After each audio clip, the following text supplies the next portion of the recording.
ಭಲೋ ಭಾರತ್ ಮಾತಾ ಕಿ ಊಟ ಮಾಡಿ ಬಂದಿಲ್ಲೇನ್ರಿ? ಭಲೋ ಭಾರತ್ ಮಾತಾ ಕಿ ಸ್ವಲ್ಪ ಜೋರ್ ಮಾಡೋಣ. ಭಲೋ ಭಾರತ್ ಮಾತಾ ಕಿ. ಎಲ್ಲ ಭಾಷಣಕಾರರಿಗೆ ಒಂದು ಮನವಿ, ಯಾರ ಹೆಸರು ತಗೊಳ್ಳೋದ್ ಬೇಡ, ಸ್ಟೇಜ್ ಮೇಲೆ ಇರುವಂತ ಎಲ್ಲ ಗಣ್ಯರೇ ಕಾರ್ಯಕರ್ತರೆ.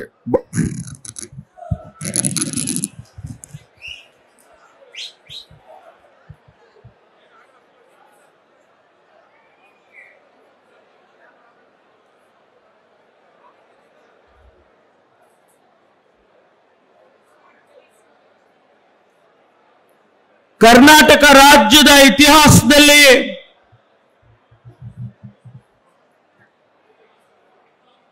ಭ್ರಷ್ಟಾಚಾರದ ವಿರುದ್ಧ ಭ್ರಷ್ಟಾಚಾರಿಗಳು ಮಾಡ್ತಾ ಇರ್ತಕ್ಕಂಥ ಪಾದಯಾತ್ರೆಯಲ್ಲಿ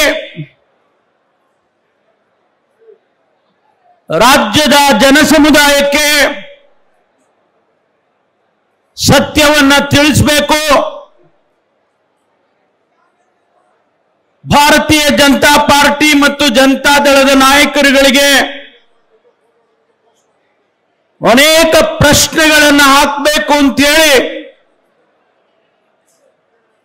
ಇವತ್ತು ಏನು ಚನ್ನಪಟ್ಟಣದಲ್ಲಿ ಆಯೋಜನೆ ಮಾಡಿರ್ತಕ್ಕಂಥ ಈ ಕಾರ್ಯಕ್ರಮದ ಅಧ್ಯಕ್ಷತೆಯನ್ನು ವಹಿಸಿರ್ತಕ್ಕಂಥ ನಮ್ಮ ನಿಮ್ಮೆಲ್ಲರ ಅಚ್ಚುಮೆಚ್ಚಿನ ನಾಯಕ,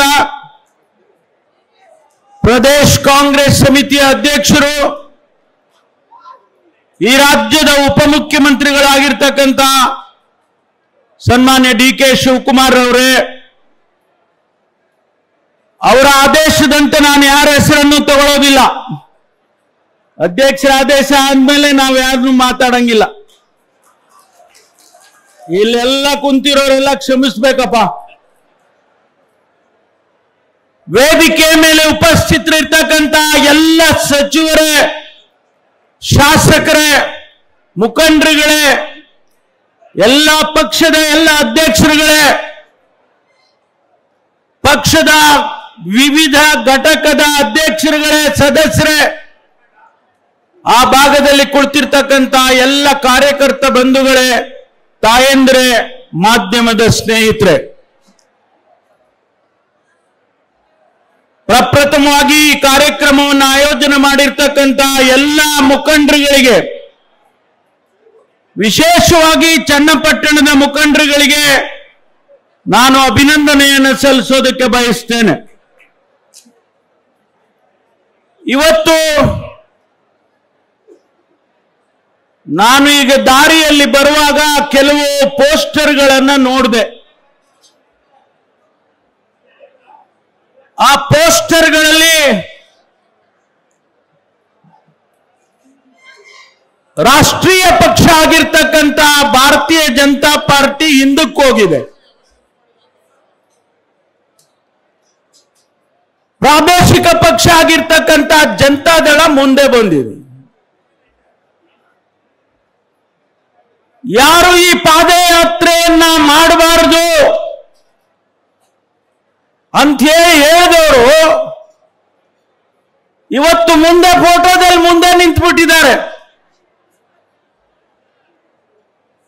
ಯಾರು ಮಾಡಲೇಬೇಕು ಪಾದಯಾತ್ರೆ, ರಕ್ತ ಬಿಸಿಯಾಗಿದೆ ನನಗೆ, ನಾನು ಪಾದಯಾತ್ರೆ ಮಾಡಲೇಬೇಕು ಅಂತ ಹೇಳಿದಂತ ಭಾರತೀಯ ಜನತಾ ಪಾರ್ಟಿ ಅಧ್ಯಕ್ಷರು ಅವರು ಹಿಂದೆ ನಿಂತ್ಕೊಂಡಿದ್ದಾರೆ. ಇದು ಏನು ಅರ್ಥ ಅಂತ ಹೇಳಿ ನನಗೆ ಆಗಲಿಲ್ಲ. ಇವತ್ತು ಯಾವ ಉದ್ದೇಶಕ್ಕಾಗಿ ನೀವು ಈ ಪಾದಯಾತ್ರೆಯನ್ನ ತಗೊಂಡಿದ್ದೀರಿ? ನಿನ್ನೆ ದಿವಸ ಬಸವರಾಜ್ ಪಾಟೀಲ್ ಯತ್ನಾಳ್, ಭಾರತೀಯ ಜನತಾ ಪಾರ್ಟಿಯ ಮುಖಂಡರು, ಮಾಜಿ ಕೇಂದ್ರದ ಸಚಿವರು, ಪ್ರಸ್ತುತ ಶಾಸಕರು ಒಂದು ಮಾತು ಹೇಳಿದ್ದಾರೆ. ಭ್ರಷ್ಟಾಚಾರದ ವಿರುದ್ಧ ಭ್ರಷ್ಟಾಚಾರಿಗಳು ಮಾಡ್ತಾ ಇರತಕ್ಕಂತ ಪಾದಯಾತ್ರೆ, ನಿಮಗೆ ನಾಚಿಕೆ ಬರಬೇಕು. ಯಾವುದು ಏನನ್ನ ಪ್ರೂವ್ ಮಾಡೋದಕ್ಕೆ ನೀವು ಹೊರಟಿದ್ದೀರಿ? ಪ್ರೂವ್ ಮಾಡೋದಕ್ಕೆ ಹೊರಟಿದ್ದೀರಾ, ಸತ್ಯವನ್ನ ಮರೆಮಾಚೋದಕ್ಕೆ ಹೊರಟಿದ್ದೀರಾ. ಕರ್ನಾಟಕದ ಜನತೆ ನಿಮಗೆ ಬುದ್ಧಿ ಕಲಿಸಿದ್ದಾರೆ ಈ 2023ರಲ್ಲಿ.